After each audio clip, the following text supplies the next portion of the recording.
community, YouTube. Metal mayhem and madness has invaded the cosmic realm. And you're here to witness it in all its murderous glory. What's up, YouTube, vinyl community? Welcome to the cosmic realm. I'm Dr. Cosmic. Today I'm called Dr. Cosmic. Alright, enough of this. Oh my mind shields! Get them back on! My mind shields are completely fogged over. Alright. Hey, if you guys seen the titles, you know this is going to be a metal edition of Cosmic Vinyl. God, we've got a killer metal community in the vinyl community. So many great channels that show a lot of great metal stuff. And I'm not gonna name them all off because I'll always forget somebody. And there's just if you're in the vinyl community, you kind of know who's who. But I decided, and I've been seeing a lot of people show a lot of metal lately, so I wanted to kind of jump in and show some of the stuff that I've got. Especially some of the stuff I've got recently is just super killer, and some of it's even a little bit rare. So, yeah, let's get into it a little bit, huh? Rock and roll.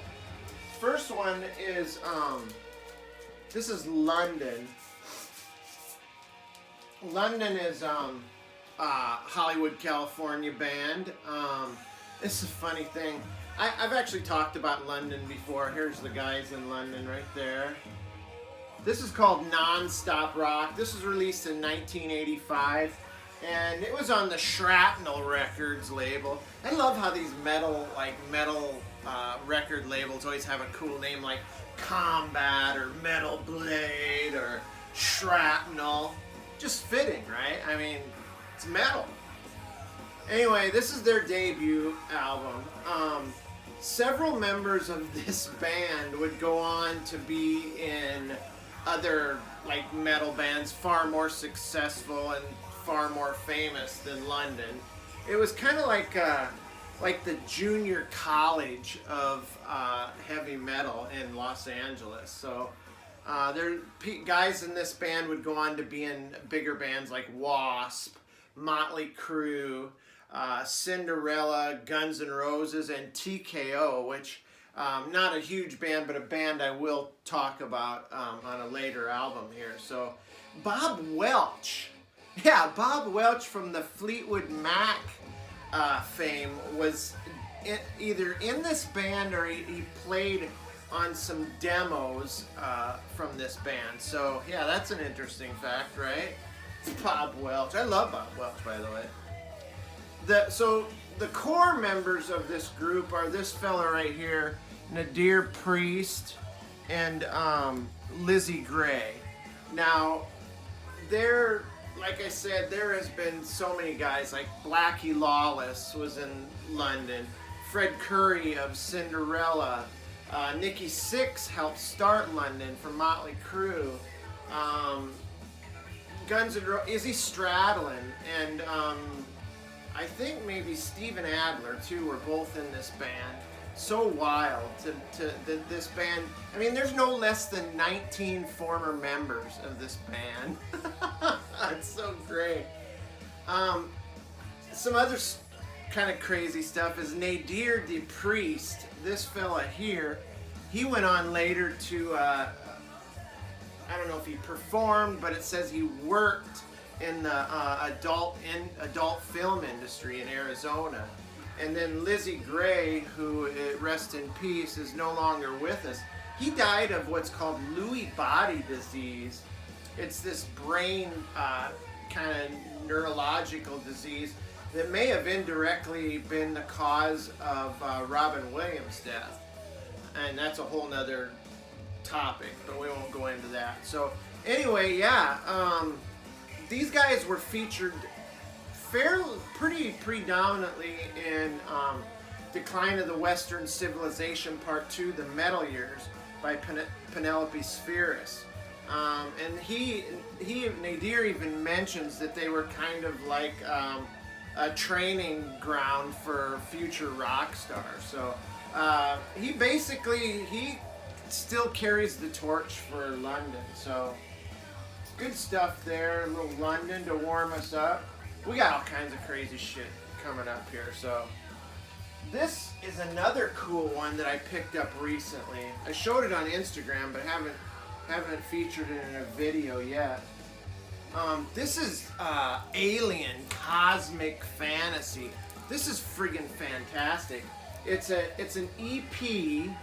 I mean, look at that album cover. That is friggin' so killer. I love that. Just the silhouettes, and I love the font they used for the logo there. It's so cool. And these guys are totally, yeah, I mean, they're tough guys, but they're kind of glammed out. They do have a female drummer. Her name is Roxanne Harlow. But let me get into this. These guys are from New York City, and they were definitely like a hard rock kind of glam band. This is their one and only release on the Mongol Horde label. Another crazy label name, but so great. The vocalist on here, Frank Starr, he's so good on this. It's just so killer, as is the guitarists Brian Fair and Rick Christie. And like I mentioned, the drummer Roxanne Harlow just drives it, along with the bassist. Now his name is Damien the Beast Bardot. Now these guys have a lot of drama with it. For being just a short career, they sure carry a lot of drama in their history. They were, oh, listen to this.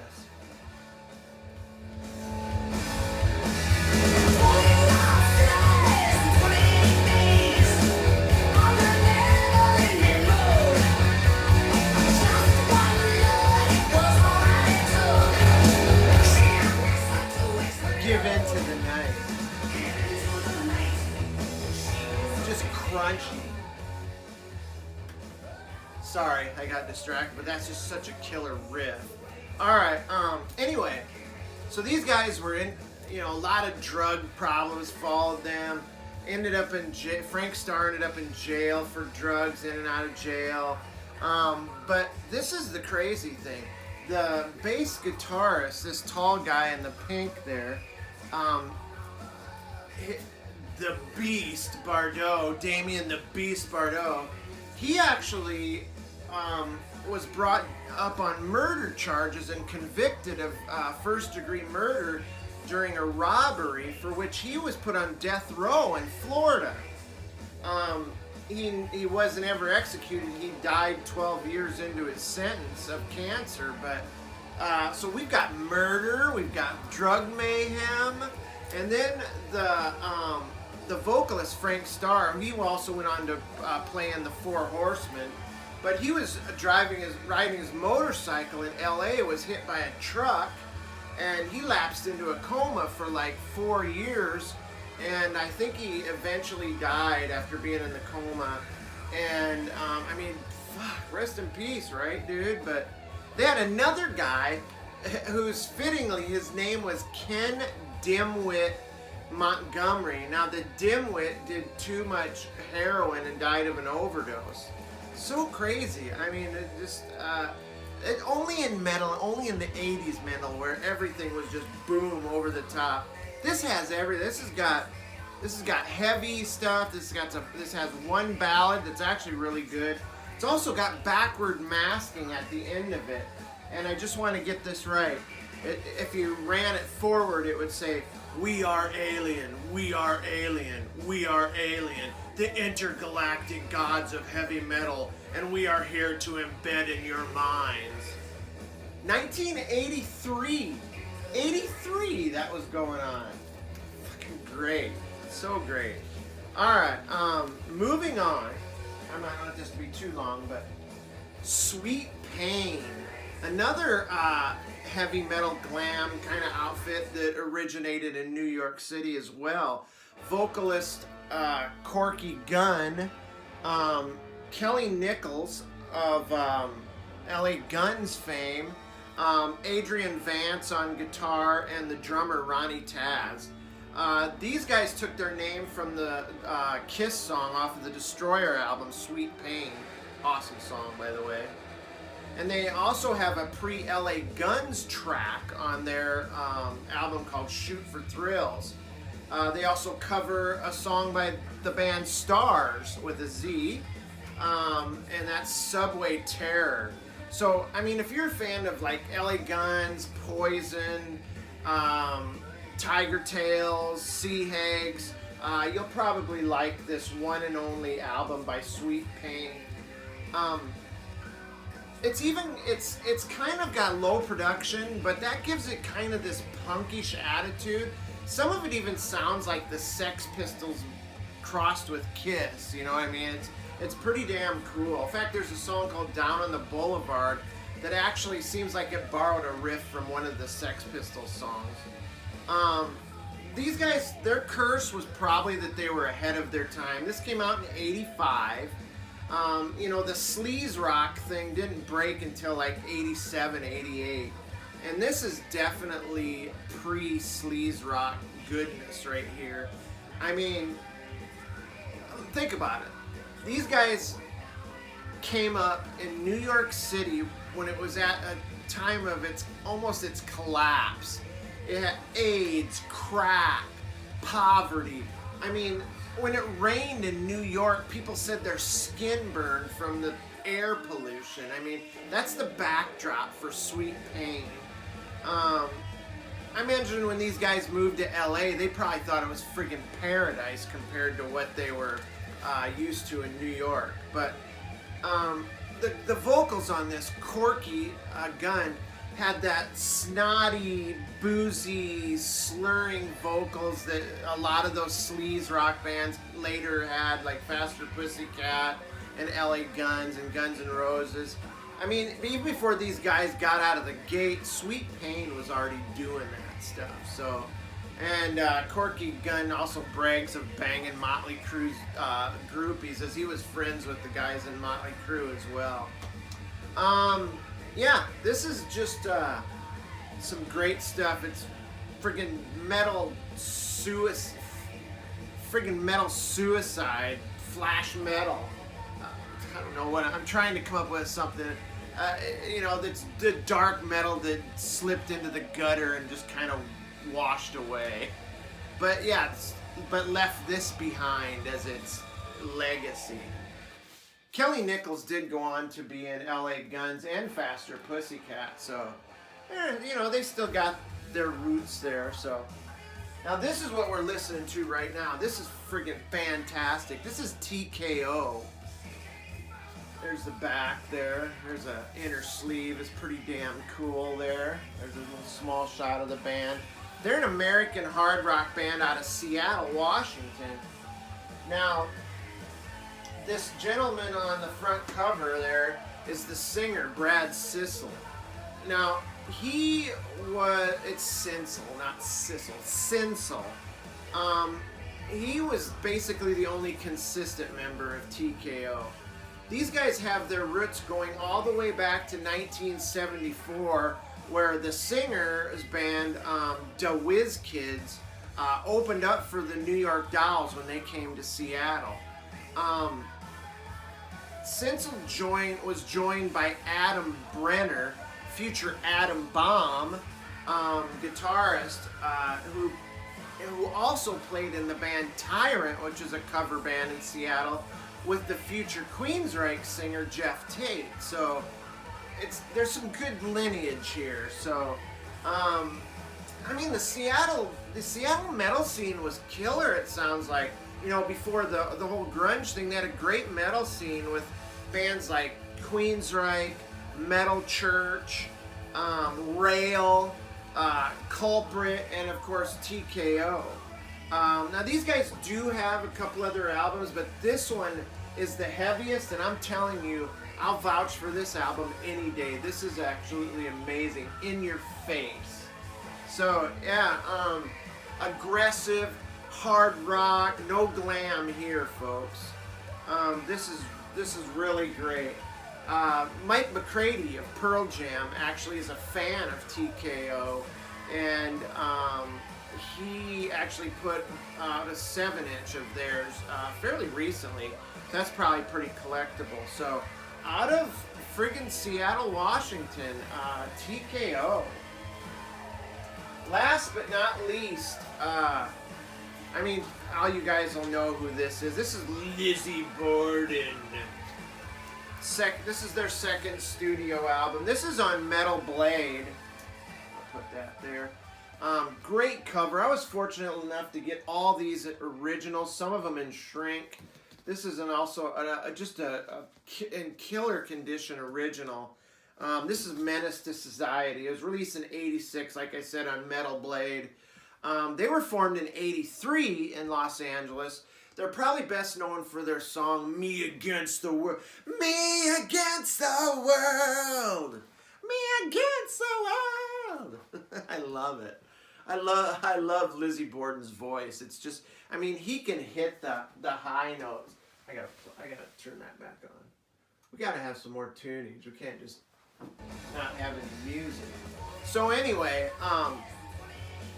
they're obviously named after the infamous axe murderess, Lizzie Borden, who was acquitted for that crime, by the way. You guys did know that, right? She, you know, everybody says she took an axe, gave her mother 40 whacks, and then she took something and gave her mother 40 more. So I don't remember how it goes, but acquitted. Crazy shit. Anyway, these guys were also featured predominantly in the Decline of Western Civilization Part 2 as well. The Metal Years. That's a great, I have that soundtrack too.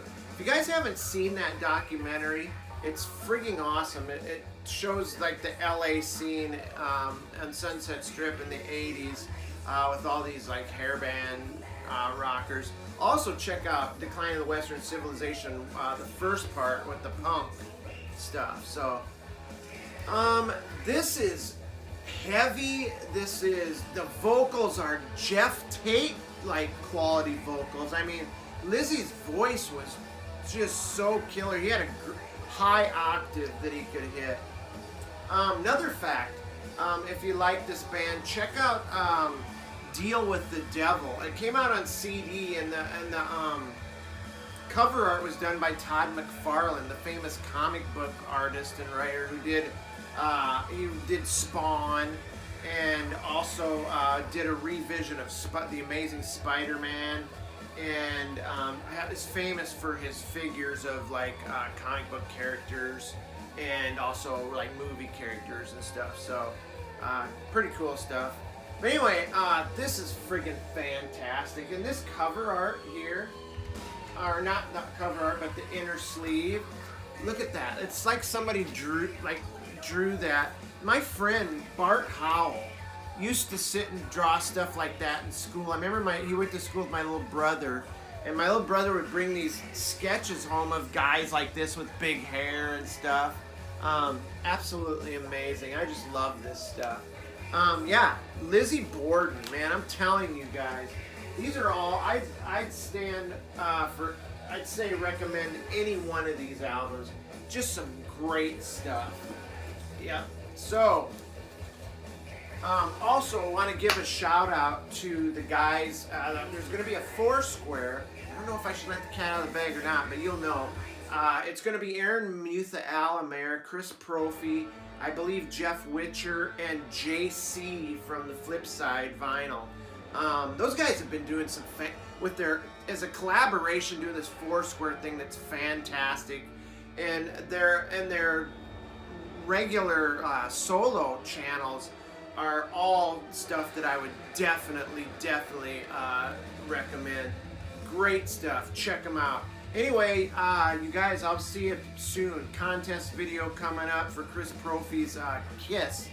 1,000 fucking subscribers. Way to go, Pro. Stay cosmic. Peace out, y'all.